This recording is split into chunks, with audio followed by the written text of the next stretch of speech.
Hey you guys, it's Beth. I have not popped on live here for a few weeks and I thought it was time to give you a recap of how this week went. If you want to catch my videos about week 4 and 5, you can hop on over to my YouTube channel. They will be there later today. But week 6 has been kind of crazy. I can't believe that I have stuck to a full program this long. So I've mentioned in the past that I have done several rounds of Whole30 and stuck to the nutrition plan for that program, but that's 30 days. And I haven't done anything longer than that.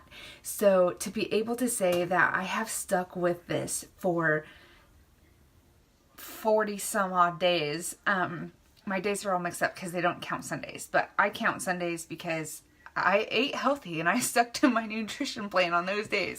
But anyway, to be able to say that for 6 full weeks that I have done that has been empowering for myself, because I have usually restricted and then after 30 days binged.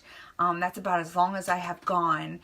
And to be able to say that I have stuck with this nutrition plan for 6 weeks and to say that I've stuck with this workout program for 6 weeks has just been empowering to myself. Hey Jen. And that's really what I'm doing it for, myself. I'm not doing it for anyone else. And to be able to feel that motivation come within myself, to be proud of what I have done, what I've accomplished. I have no idea what my results are on the scale. Like I mentioned earlier, going into this program, I am not going to worry about the scale because I had much bigger problems to work out with the restriction and the binge eating and the finding food freedom for myself and finding just freedom within fitness. And so that's the biggest thing that has come so far on this journey, and it has been simply amazing. This week in our plan, we got what is called a modified refeed day. And basically what that was one day we substituted all of our healthy carbs for some different carbs. You may have seen pictures I posted about my peanut butter chocolate covered peanut butter balls and brownies and vanilla wafers. And that was just to help restore my glycogen levels in my body, because I have basically depleted those doing this program, following this meal plan. And so that's just to help restore those in my body. And I thought that I might be a little emotional about that day because I wasn't sure how I was going to react. I wasn't sure how I was going to actually physically feel. And I will say this, that day on Wednesday, that was refeed day, I felt great all day long. But the next day I did not feel great all day long. I was very much sluggish, a little tired. It was an ice day here, and so my husband took the day off and we basically just sat around the house, and that's kind of what I needed. I needed to rest. And so it was interesting to see how my body reacted. Even though I didn't eat as many processed carbs, I did allow some of those things into my diet that normally wouldn't be there and are not there anymore. It was that one day and that was it. So that was just really interesting just to pay attention to how I was feeling, because I hadn't eaten any of those things for I guess it was 5.5 weeks, and then to allow those things in, and I felt fine physically that day, but the next day is when it really hit me. And it's funny how food works. Food works differently with all of us. We are all different people and our systems are different. And so we really have to pay attention to how that food reacts with us. You can feel physically ill, like your stomach hurts, bloating, gas. Those are all types of things that you can feel, but you can also feel very tired, and your workout may not be as great the next day, and mine wasn't that great. And so just paying attention to how the food makes you feel will give you that knowledge that next time it comes around, you can figure out, okay, well, I didn't feel so great eating this. Maybe I should not do this, or not eat this, and try something different. And so just using that knowledge along your journey helps. You can kind of figure out what your body becomes intolerant to, or what makes you feel really good. And so that was just really interesting. The other thing I am really proud of is how much strength that I have.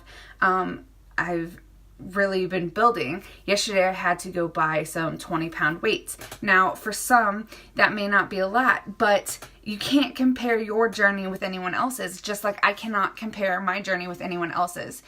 It is my journey. And I know that 7 weeks ago I could barely do a workout program with 3-pound weights because my back hurt so bad. I have an old back injury, and so I had to really be careful. And with a little self-care of like rolling out my muscles after my workouts, I have taken maybe one Epsom salt bath. I really don't like baths, so that's really hard for me to do. But also by going to my chiropractor on a regular basis has really helped keep things in alignment, keep the pain down. I've been icing after my workouts, and so I've really been able to build that strength, and I am very proud of the fact that I went from 3 pounds to now 20 pounds. Now granted, I'm not going to be using 20 pounds on every exercise because I still need to build some upper body strength, but for leg days I can lift a little bit heavier, and so that has been really great as well. So overall, I'm proud of myself, if I can just say that, for how far I have come. And I just want you to know that wherever you're at in your journey, this is not a program that you can't do. Like, you can do anything that you put your mind to. You have to want it. You have to tell yourself that you can do it. If you have to modify, that's fine. I have modified a lot of moves in this program because they've been challenging for me, but I'm still working those muscles. I'm still getting a great workout, and that is nothing to be ashamed of. If you have to modify the modifier, that is fine. I have been paying attention to some other ladies in this test group that I'm a part of, and they are bigger girls with more weight to lose, and I am just so inspired and motivated by them because they do whatever it takes to get that workout done. If they have to modify that modifier, they are doing that, and they are not ashamed, and they are kicking butt. And so I am so inspired by them, and that inspires me to work out harder, and if I can't do a certain move, modify it.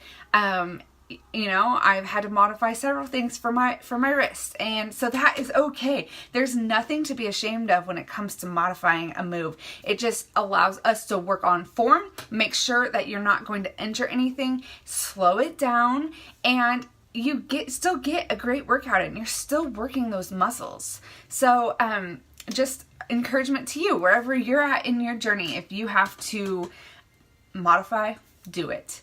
There is no shame in that. You should not be ashamed of that. It allows you to keep working, and you're not pressing pause. You're not stopping. You're not quitting. You're not giving up. You are continuing on your journey. And believe it or not, in 6 weeks or even in the next week, you're going to be stronger, and you're going to see how much you've built from where you started and where you've come from, and now you're here, and you can see all of where you started and where you came from, and you can be proud of where you're at. So that's just a little encouragement to you. I am loving this program. It has given me the challenge that I have needed, and so I just want to invite you, if you are ready to get started on your health and fitness journey, or continue on, or you need a challenge, or you are just needing something different, please reach out. I would love to help get you started. I would love to get you plugged into one of my groups. I love the ladies that I'm working with this month. They're kicking butt. And so I would love to help get you plugged in and get you started with your journey. So let me know if I can help in any way. I hope you guys have a great Saturday, and I will talk to you all later. Bye.